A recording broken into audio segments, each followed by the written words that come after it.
Dans la nuit du 14 avril 1912, le Titanic percute un iceberg et sombre dans l'océan.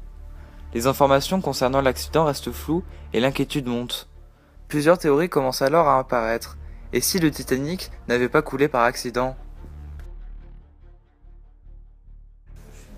Regardez, en 1910, cet homme se rencontre aux États-Unis et met en place la création de la Banque nationale américaine.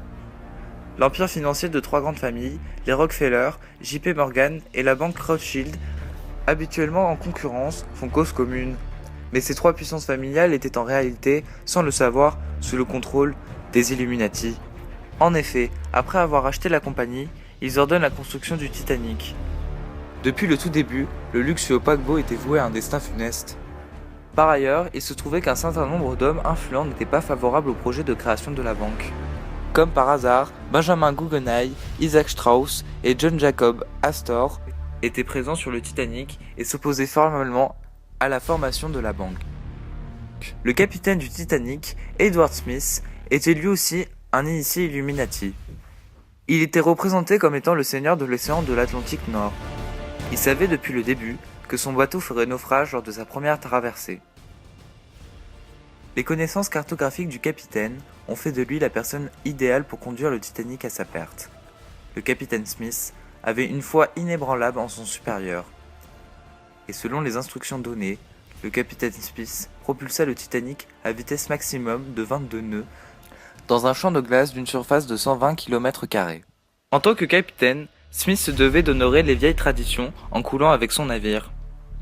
Mais aurait-il été autorisé à survivre, sachant qu'il connaissait la vérité sur l'accident?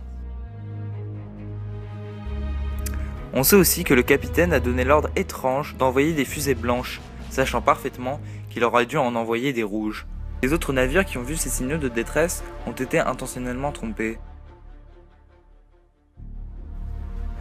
Mais le Titanic a-t-il réellement touché un iceberg?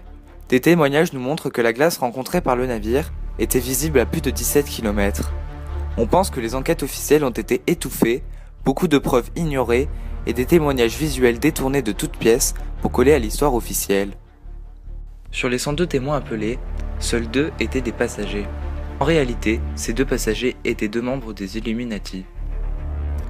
Quels que soient les critères, cela semble bien être un blanchiment.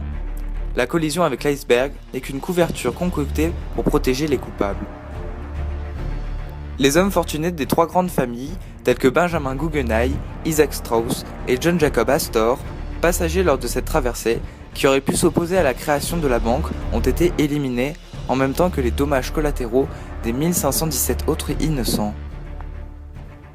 On en conclut donc que le Titanic n'était pas un simple accident dû à un malheureux iceberg, mais un complot meurtrier des Illuminati qui visait à protéger leur institution et empêcher certains membres de dévoiler leur idéologie.